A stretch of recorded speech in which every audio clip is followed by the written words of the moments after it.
Sir इसमें debit credit तो नहीं देखेंगे इसमें, सिर्फ अच्छा जो हमने एडजस्टमेंट की है वो सिर्फ उसकी अमाउंट लिख देंगे और वो अनएडजस्टेड में ऐड करनी है बस। देखिएगा, मैं इसका आपको बड़ा आसान बता रहा हूँ, याद रखिएगा। ये बड़ी इंपॉर्टेंट बात है कि आपने कहा, ये बड़े इंपॉर्टेंट क्वेश्चन किया आपने कि हमेशा ऐड ही करेंगे या लेस भी करेंगे। ठीक है, तो उसने असल में कहा था, हमें पार्ट बी में ये कहा था, ये कहा हुआ है कि determine the amounts to be reported in the company's year end adjusted trial balance for each of the following accounts. उसने हमसे सिर्फ इन अकाउंट्स का पूछा है, ठीक है ना, for each of the following accounts. ये इसमें अब क्या आ रहे हैं, पहली अर्निंग आ रही है और बाकी सारे आप देखें सारे एक्सपेंसेस आ रहे हैं। ठीक है, इसमें कोई भी एसेट अकाउंट नहीं आ रहा। तो याद रखिएगा कि इनमें नॉर्मली नॉर्मली इसका इसका फॉर्मूला क्या है, और वो सीधा साधा फॉर्मूला है कि अगर कोई चीज़ पहले से डेबिट है और उसमें मजीद कोई चीज़ डेबिट हो रही है तो डेबिट और डेबिट प्लस होते हैं। इसी तरह क्रेडिट और क्रेडिट प्लस होते हैं, लेकिन डेबिट और क्रेडिट एक दूसरे को माइनस करते हैं। ठीक है, तो यहाँ पे आपके पास ये देखिएगा, रेंट एक्सपेंस पहले ये 2100 है, और अगर ये अनएडजस्टेड में भी डेबिट हो रहा है तो डेबिट और डेबिट प्लस हो जाएगा। ये पहले बेटा समझ नहीं रहा, एक बात बड़ी इंपॉर्टेंट है। यहाँ पे आपकी पहली एंट्री में बेटा रेंट एक्सपेंस डेबिट है, और अगर ऊपर अब आप ये रेंट एक्सपेंस कितने से है, 2100 से डेबिट है, सही है ना। अब जी ये सर। मैं ये बता दूं, ये 2100 से डेबिट है, तो ऊपर वाला देखते हैं आप अनएडजस्टेड में रेंट एक्सपेंस। ये भी डेबिट और क्रेडिट दो लाइनें है ना। अब रेंट जी एक्सपेंस देखें, यहाँ पे भी 22,000 है, तो वो भी डेबिट है और ये भी डेबिट है, दोनों क्या हो जाएंगे, प्लस हो जाएंगे। ये क्लियर होगी। सही है सर। अच्छा, अब देखिए, अब आपको क्लियर हो जाएगा आपका पॉइंट क्या है, जरा समझिए इसकी क्रेडिट साइड समझिए। प्रीपेड ऑफिस रेंट किस साइड पे आ रहा है, ये किस साइड पे आ रहा है, क्रेडिट। क्रेडिट। 2100 से क्रेडिट आ रहा है ना। Very good. अब ऊपर जाके देखते हैं कि प्रीपेड ऑफिस रेंट किस साइड पे आ रहा है।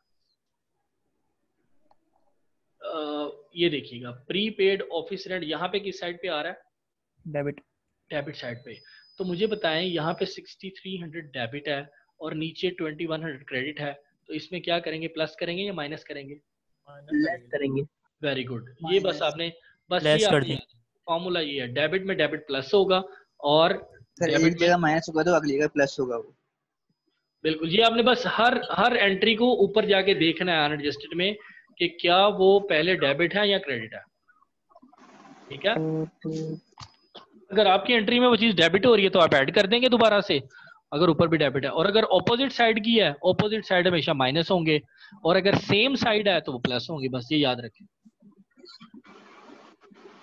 क्लियर हुई बेटा बात। जी सर। ठीक है, अगर कोई और भी कंफ्यूजन है तो बता दे, मैं उसको दोबारा और से जी। अकाउंट टाइटल सारे वही लिखेंगे जो हमने पार्ट बी में क्वेश्चन में जो गिवन थे। उसने उसने इसमें कहा यही था ना, पार्ट बी में उसने कहा यही था, तो इसलिए हमने वही अकाउंट सिर्फ लिए हैं। ठीक है, और अगर नहीं दिए हुए होते तो फिर हम कौन से लेते।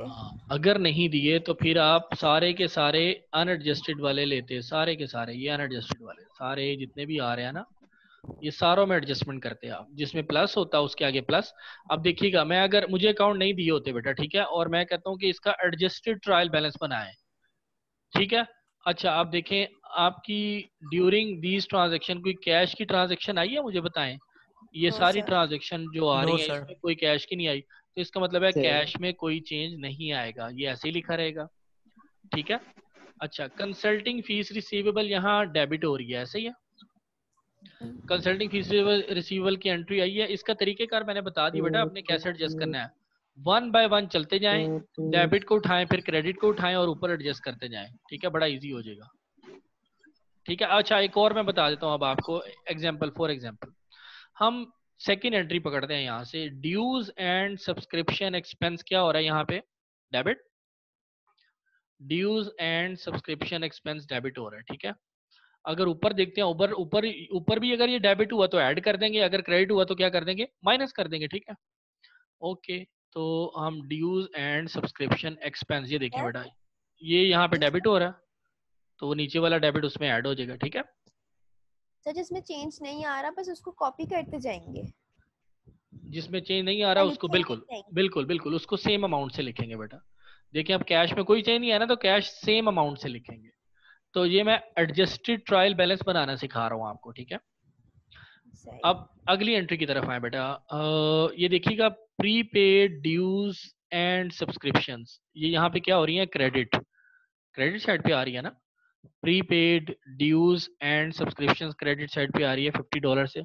ऊपर देखते हैं, अगर तो ऊपर भी क्रेडिट हुआ तो हम प्लस कर देंगे, अगर ऊपर ये डेबिट हुआ तो फिर क्या करना पड़ेगा, माइनस करना पड़ेगा। तो ओके देखते हैं, प्रीपेड ड्यूज एंड सब्सक्रिप्शन, ये देखिएगा यहाँ पे ये किस साइड पे आ रहा है, 300 आ रहा है डेबिट साइड पे, तो इसलिए हमें नीचे क्रेडिट वाले को इसमें से माइनस करना पड़ेगा। तो 300 में से 50 माइनस करेंगे तो कितना आ जाएगा, 250 यहाँ पे हम लिखेंगे। ठीक होगी बात? Yes sir. ओके चलें आगे मूव करते हैं। अब आप लोगों से पूछता हूँ, आप लोग मुझे बताएगा। क्लियर? सप्लाईज एक्सपेंस यहाँ क्या है, डेबिट, ठीक है। तो चलते हैं ऊपर, सप्लाईज एक्सपेंस, सप्लाईज एक्सपेंस यहाँ पे भी डेबिट है, तो क्या करेंगे, ऐड होगा सर। ऐड होगा ऐड हो जाएगा। 1600 और 150 ऐड होके कितना हो जाएगा, 1750। 1750। चलें गुड है। अब आगे चलते हैं हम, एक एक एंट्री हमने डेबिट और क्रेडिट को उठाते जाना है। अब इसकी क्रेडिट साइड देखते हैं, सप्लाईज क्रेडिट हो रही है 150 से, सप्लाईज क्रेडिट हो रही हैं 150 से, ओके लेट्स मूव। लेकिन यहाँ पे सप्लाईज डेबिट हो रही हैं 600 से, तो माइनस माइनस 600 में से 150 माइनस करेंगे तो कितना आ जाएगा, 450। $450, ठीक है 450 आ जाएगा। Very good. अब आगे मूव करते हैं, वन बाय वन आपने चलना है, तरतीब से चलना है, तरतीब से उठाते जाएं, खुद ही एडजस्ट होती जाएंगी। डेप्रिसिएशन एक्सपेंस इक्विपमेंट डेबिट हो रहा है 600 से, डेप्रिसिएशन एक्सपेंस इक्विपमेंट का, ओके जी। यहाँ पे हम देख लेते हैं डेप्रिसिएशन एक्सपेंस, ये आ गया, ये भी डेबिट हो रहा है 600 से, और वो भी नीचे डेबिट हो रहा था, तो ऐड हो जाएगा 6600 प्लस 600 कितना हो जाएगा, 72। 7200। Very good.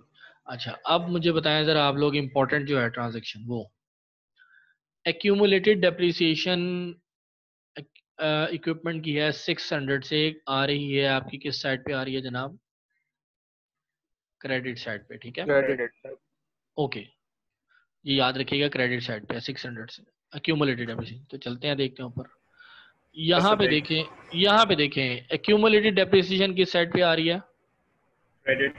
क्रेडिट बिल्कुल क्रेडिट आ रही है। तो क्रेडिट और क्रेडिट क्या होंगे, ऐड हो जाएंगे। ऐड हो जाएंगे, ठीक है ये याद रखिएगा, सही बस 10,800। एग्जैक्टली 10,800 आ जाएगा। ये हमारे पास नंबर 4 होगी। नंबर 5 पे चलते हैं, इंटरेस्ट एक्सपेंस आपका डेबिट हो रहा है 100 से, ओके। इंटरेस्ट एक्सपेंस कोई नहीं था ना, हमने देख लिया है ना, तो इसमें आप इंटरेस्ट एक्सपेंस ऐड करके लिख देंगे, ठीक है, या एक्सपेंसेस की लाइन में कहीं भी आप लिख सकते हैं, ठीक है, क्योंकि वो आ ही नहीं रहा था। और इसी तरह इंटरेस्ट पेबल, ये कहाँ पे आएगा, ये अब जब जाएंगे ना, पेबल कहीं लिखा हुआ आ रहा है तो उसके नीचे लिख देंगे, पेबल आ रही है देखिएगा, ये notes payable income tax payable है ना, इसके नीचे ही आप लिख देंगे इंटरेस्ट पेबल, और वो क्रेडिट साइड पे आ जाएगा, ठीक है, क्योंकि वो एंट्री मौजूद ही नहीं थी, तो इसलिए हमने पेबल्स को पेबल के साथ लिख दिया और एक्सपेंस को एक्सपेंस के साथ लिख दिया, ठीक है। इंटरेस्ट एक्सपेंस के बाद आपके पास आ जाता है जनाब, ये इंपॉर्टेंट है समझ लें, 6 और 7 वाली थोड़ी सी नाम से मुश्किल लगती है, अनअर्न्ड और अर्न, लेकिन है इतनी मुश्किल नहीं है, बड़ी आसान एंट्रीज है, ठीक है। तो देखते हैं जी, यहाँ पे अनअर्न्ड कंसल्टिंग फीस आपका डेबिट साइड पे आ रहा है 2850 से, ओके याद रखिएगा, unearned consulting fees debit side पे आ रहा है। तो यहाँ पे जनाब अनअर्न्ड कंसल्टिंग फीस आपका आ रहा है किस साइड पे, क्रेडिट साइड, डेबिट। तो क्या करेंगे जनाब, माइनस करेंगे। Very good. 5950 में से 2850 माइनस करके लिखेंगे, ठीक होगी बात। अच्छा और अब आगे चलते हैं, बस सिंपल है ये कैलकुलेशन, कोई मुश्किल नहीं। तरीका आपको समझ आ गया बेटा? किसी को अगर नहीं समझ आया तो बताएं कि एडजस्टिंग एंट्री को वन बाय वन पुट करना है यहाँ से उठा के अनएडजस्टेड ट्रायल बैलेंस में, तो आपका ऑटोमेटिकली वो एडजस्ट हो जाएगा, ठीक है। सर जी बेटा। सर इसमें ये है कि जो अनएडजस्टेड ट्रायल बैलेंस में जो अकाउंट टाइटल्स दिए हुए होते हैं, तो वो मस्ट है कि हमें एडजस्टेड में भी वही अकाउंट टाइटल्स यूज करने हैं, फिर ही हमें ये क्लियर होगा कि बिल्कुल ये बिल्कुल चीज पेबल। बिल्कुल आप ठीक कह रहे हैं बेटा, क्योंकि बेस वही है ना, अनएडजस्टेड को ही हम कन्वर्ट कर रहे हैं एडजस्ट में, तो बेस वही है ना, तो बेस तो होनी चाहिए आपके पास, सही है। लेकिन सर क्योंकि मुझे तो इस चीज़ का बिल्कुल आइडिया नहीं होता कि मुझे इस अकाउंट टाइटल में इसको ऐड करना है, तो मैं तो अपना एक जनरल उसके हिसाब से एंट्री बनाती हूँ। नहीं नहीं नहीं, ये तो बेटा एडजस्टिंग एंट्रीज तो आपने four types of adjusting entries है ना, उनको मद्देनजर रखते हुए आपने एडजस्टिंग एंट्रीज कर ली। ये समझ आ गई है ना आपको? ठीक है, एडजस्टिंग एंट्रीज करना समझ आ गई है जो मैंने समझाई है, 9 एंट्रीज जो हमने समझी है।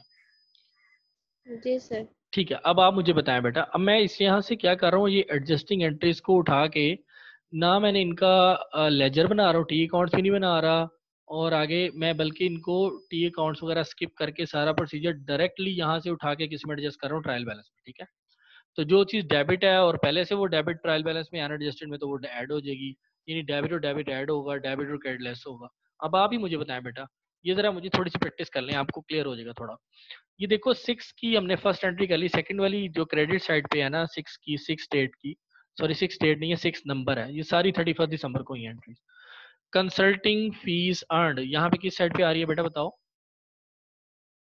सर क्रेडिट साइड पे। Very good, consulting fees earned credit side पे आ रही है। अब ऊपर देखते हैं, हमने इसको एडजस्ट करना है अनएडजस्टेड में जाके, तो यहाँ पे देखो कंसल्टिंग फीस अर्नड किस साइड पे आ रही है बेटा? क्रेडिट साइड पे, और ये ऐड वेरी होगी। वेरी गुड, बस सिंपल सी बात है इसमें। तो ये अनएडजस्टेड से एडजस्टेड ट्रायल बैलेंस में हम आहिस्ता आहिस्ता कन्वर्ट कर रहे हैं। ठीक है, जब सारी एंट्रीज हो जाएंगी तो ऑटोमेटिकली आपका ये अनएडजस्टेड ट्रायल बैलेंस किस में कन्वर्ट हो जाएगा? एडजस्टेड में, जब आप सारी चीजें प्लस माइनस कर देंगे। ठीक है, ठीक है सर। अच्छा बेटा आगे सर नंबर। सर जी जी, फिर उसके लिए जो एडजस्टेड वाला होगा, इन दोनों को मिला के हम एक नया टेबल बनाएंगे जिसमें ये सारे एडेड होंगे और न्यू एडजस्टमेंट इंक्रीज होंगे, जिसमें बेटा ये अभी एडजस्टेड आपने इंक्रीज बताया ना होंगे। प्लस या माइनस, ये आपने बताया ना प्लस या माइनस हम कर रहे हैं ना इसमें, तो ये जी ऑटोमेटिकली सर। आपका बेटा ये ऑटोमेटिकली एडजस्टेड ट्रायल बैलेंस में कन्वर्ट हो जाएगा। जब ये देखें आप कंसल्टिंग फीस अर्नड ये लिखी हुई थी ना 2,57,180, इसमें जब आप ये ऐड करके नीचे वो जो क्रेडिट हो रही थी अमाउंट, वो आप ऐड करके इसमें लिख देंगे तो ऑटोमेटिकली ये किस में चला जाएगा? एडजस्टेड ट्रायल बैलेंस में कन्वर्ट हो जाएगा। ठीक है, अनएडजस्टेड ठीक है तो सर। बना हुआ है, अनएडजस्टेड तो दिया हुआ है। जब आप अमाउंट्स को ऑटोमेटिकली ऐड या माइनस सब्ट्रैक्ट करती जा रही हैं, तो ऑटोमेटिकली ये अनएडजस्टेड ट्रायल बैलेंस कन्वर्ट होता जा रहा है एडजस्टेड ट्रायल बैलेंस में। ठीक है, सर सर जी जी, सर थोड़ी सी बात करनी है सर आपसे। जी जी बताया।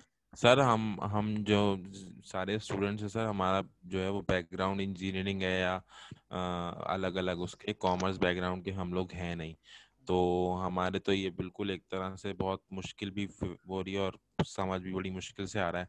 तो सर आपने जितने भी अभी असाइनमेंट दिए हैं कि एक असाइनमेंट और बाकी 2 भी असाइनमेंट दिए हैं, एक तो इसकी डेट एक्सटेंड कर दें सर, दूसरा ये कि ये असाइनमेंट हमें एक एक करके अगर समझा देंगे, क्योंकि हमने तो यही सुना है कि आप इन्हीं असाइनमेंट में से पेपर देते हैं। तो सर हमारे लिए तो इनको समझना बहुत बिल्कुल जीरो लेवल से बहुत ज़रूरी है।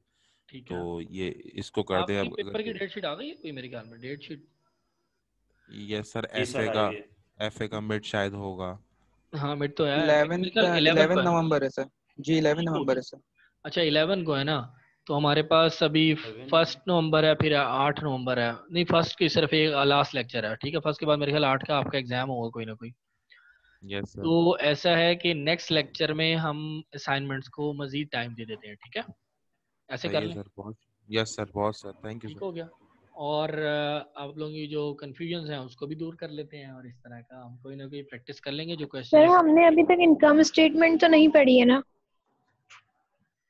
ये देखो मेरा बेटा, मैं आपको बताता हूँ बड़ी इंपॉर्टेंट चीज, इसका जो सी पार्ट है देखना, इसके सी पार्ट में क्या कह रहा है, determine the companies net income for the year. Net income कैसे निकलती है बेटा? नेट इनकम आती है वो जो मैंने आपको चैप्टर 2 में बताया था, जब फाइनेंशियल स्टेटमेंट्स की revenue present. Minus expenses. Revenue very good minus. Very good, revenue minus expense. Very good बेटा। तो देखो मेरी बात सुनो, ये जरा गौर से देखो इसकी शक्ल। जब ये अनएडजस्टेड को आप एडजस्टेड में कन्वर्ट कर लोगे ना, सारे अकाउंट की तरतीब तो यही रहेगी ना, तरतीब तो आपने कोई भी चेंज नहीं की, सिर्फ उनकी अमाउंट्स चेंज की है ना, प्लस या माइनस करके। ठीक है, तो ये देखो यहाँ डिविडेंड के नीचे से मैं ये हाईलाइट कर रहा हूँ जरा हिस्सा, ये सारा इनकम स्टेटमेंट का हिस्सा है। तो रेवेन्यू एक ही होता है आपका, मेन रेवेन्यू जो क्रेडिट साइड पे आ रहा है, उसमें अमाउंट आपकी एडजस्ट होगी होगी। जब मैं एडजस्टेड ट्रायल बैलेंस की बात कर रहा हूँ, एडजस्टेड ट्रायल बैलेंस जब आप अमाउंट प्लस या माइनस करके आ जाएगा, तो ये रेवेन्यू में से सारे एक्सपेंसेस माइनस कर देना बेटा, ऑटोमेटिकली आपका नेट इनकम आ जाएगी। बस इसमें क्या मुश्किल है? ओके। ठीक है बेटा, ये तो बहुत आसान है। ठीक है, उसने ये बनाई भी हुई है, देखो ये ये आपकी इनकम स्टेटमेंट, ये एडजस्टमेंट्स करने के बाद ना, जो उसने एडजस्टमेंट दी थी, उसके बाद ये देखो उसने बनाई हुई है सारी सिंपल। एक आपका क्रेडिट साइड पे रेवेन्यू आ रहा है, बाकी सारे एक्सपेंसेस एडजस्ट करने के बाद माइनस कर दिए इकट्ठे सारे, 84,000 आपकी नेट इनकम आ गई। It's very simple.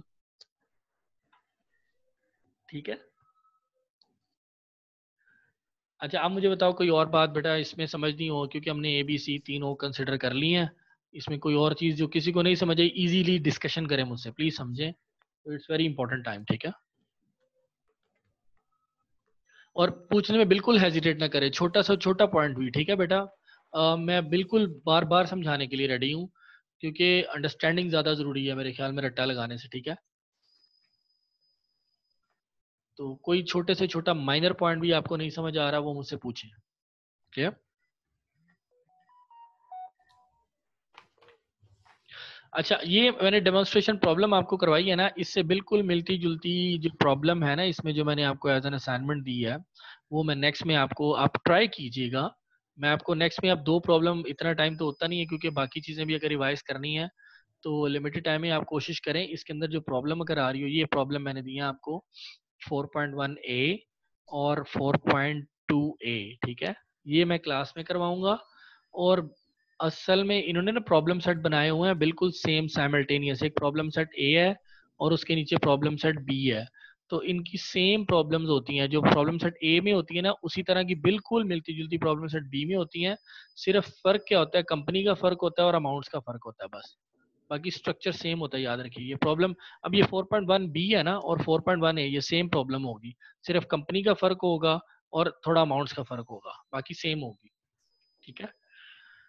तो नेक्स्ट जो क्लास वर्क है ना, उसमें ये हम करेंगे 4 पॉइंट, जो आज करना था, असल में जो आज करना था एक्चुअली, आज का जो क्लास वर्क था, तो वो हमारा अगले पे चला गया। कोई मसला नहीं, डजंट मैटर। ठीक है। अच्छी तरह समझ लें, थोड़ा समझ लें, बेहतर है। ठीक है। तो 4.1A हम समझेंगे। ये आप कोशिश कीजिएगा, इसको ट्राई कर लें। 8 ट्रांजेक्शन्स हैं, सोल्यूशन मैं प्रोवाइड कर दूंगा, सिर्फ आप सोल्यूशन को देख के अंडरस्टैंड करें कि हो क्या रहा है। ठीक है। सही है बेटा। तो इसके अलावा कोई और बात जो आप प्लीज डिस्कशन में लाना